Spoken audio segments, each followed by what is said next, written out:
नमस्कार। मैं media map के कार्यक्रम में छोटी सी बात के प्लेटफॉर्म पर आपका स्वागत करता हूं। ये हमारी दूसरी कड़ी है। जो पिछली कड़ी में हमने चर्चा की थी कि किस तरह से जो आज का वातावरण है, जो जिस प्रकार की परिस्थितियां हैं, उसमें जो संघ ने एक अपील जारी की है, विश्व हिंदू परिषद ने एक जो अपील जारी की है कि हिंदू परिवारों को ज्यादा बच्चे पैदा करने चाहिए, और क्या पैदा करने चाहिए कि नहीं करने चाहिए, इस पर हमने सवाल पिछली कड़ी में उठाए थे। हम इसी बात को लेकर, इसी विषय को लेकर आज और चर्चा करेंगे। अब मैं आपसे कहूंगा कि अगर आपको ये कार्यक्रम पसंद आए तो उसको लाइक कीजिए, उस पर अपनी टिप्पणी दें, अपने कमेंट दें, अपने मित्रों में इसको आगे बढ़ाएं, और साथ साथ इसको शेयर करना कहते हैं, और साथ साथ सब्सक्राइब करें। तो देखिए, हमने पिछली दफे चर्चा की थी कि किस तरह से पिछले दिनों में ये एक अपील जारी की गई है। तो हमने ये बात कही थी कि क्या जो 50% से अधिक हमारी जनसंख्या महिलाओं की है, क्या उनसे कोई विमर्श किया गया है कि नहीं किया गया है।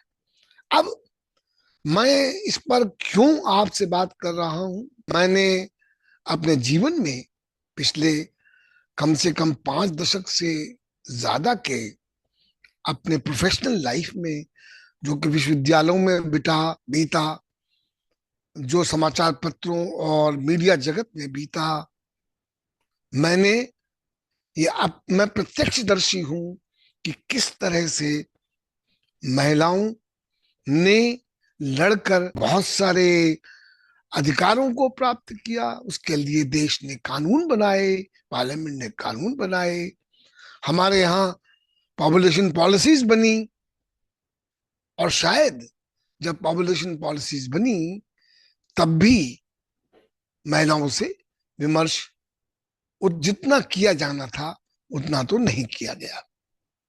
पर आज जब लड़कियां, महिलाएं, हमारी बहनें, हमारी माताएं, हमारी चाची, हमारी ताई, हमारी मामी, हमारी मौसी, ये सब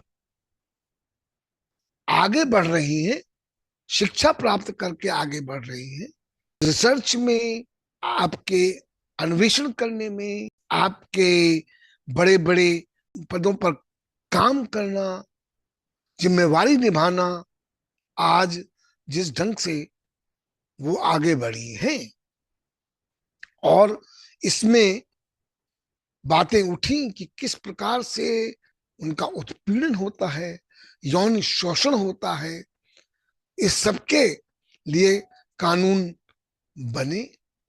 पर अक्सर होता है कि कानून अपने आप में काफी नहीं होते हैं। जब तक समाज में जागरूकता नहीं आती, जब तक समाज में उस प्रकार की कॉन्शियसनेस डेवलप नहीं होती, तब तक इन समस्याओं का समाधान, इन समस्याओं को निर्मूल करके समाप्त करना मुश्किल होता है। आप और हम रोज पढ़ते हैं किस प्रकार से महिलाओं के उत्पीड़न की खबरें समाचार पत्रों में, मीडिया जगत में होती है। आप देखें, एक तरफ तो हमारी सरकारें आपके लव जिहाद के नाम पर एक पूरी पूरी मुहिम चलाए हुए हैं, मॉरल पुलिसिंग कर रहे हैं।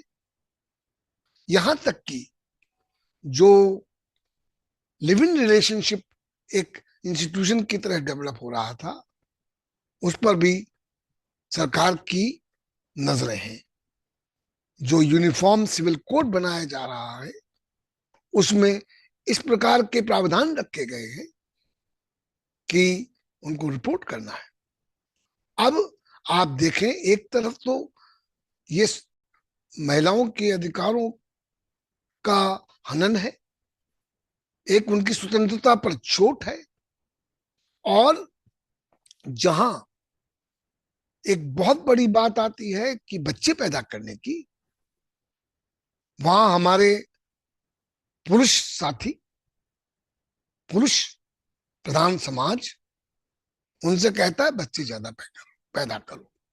देखिए, हमको सबको पता है कि जो महिलाओं के कंधों पर जो जिम्मेवारी होती है बच्चे का लालन पोषण करने का, उसको बड़ा करने का, उसको सही मूल्य देने का, उसको शिक्षा की ओर अग्रसित करने का, समाज के प्रति उत्तरदायित्व विकसित करने का, कितनी बड़ी जिम्मेवारी महिलाओं पर होती है।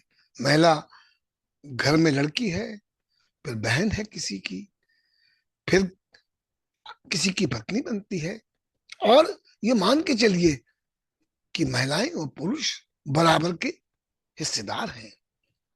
अब इसमें क्या ये सही नहीं होता कि इतनी बड़ी बात, इतनी बड़ी मांग करने से पहले हमारे संघ के नेताओं को और समाज को महिलाओं से विमर्श नहीं करना चाहिए था? ये आपको तय करना होगा। मैं तो आपके सामने एक सवाल खड़ा कर रहा हूं। देखिए, मुझे याद है कि मैं जब दिल्ली आया 1970 में, और मैंने जवाहरलाल नेहरू विश्वविद्यालय में पहली नौकरी रिसर्च असिस्टेंट की शुरू की, तो उस वक्त का माहौल ये था कि लड़कियां और लड़के बराबर एक साथ हॉस्टल में रहते थे, अलग अलग विंग्स में, और मिलते थे।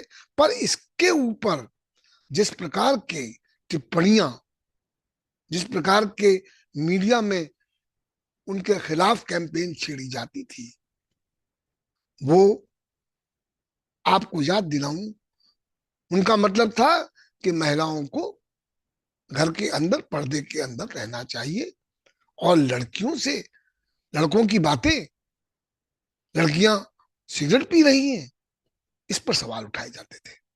देखिए, सिगरेट पीना बुरी बात है, स्मोकिंग बुरी बात है, पर इसको तय कौन करेगा? वो हर इंडिविजुअल, इस समाज का नागरिक। आप सलाह दे सकते हैं, आप थोप नहीं सकते। यहां तक कि जो विमर्श है वो ये है कि स्त्री से, पत्नी से ये पूछा जाना चाहिए कि वो बच्चे चाहती है कि नहीं चाहती। अब इस प्रकार के बहुत सारे मामले हमारी अदालतों में लंबित हैं, वहां पर भी कोई सीधी सीधी बात, इस पर निर्णय नहीं लिए गए हैं।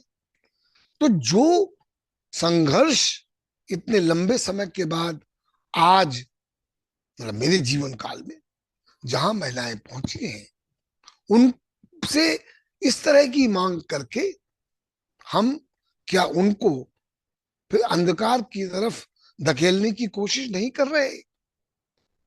मुझे लगता है कि ये एक ऐसा विषय है जिस पर हमको सबको गंभीरता से सोचना चाहिए।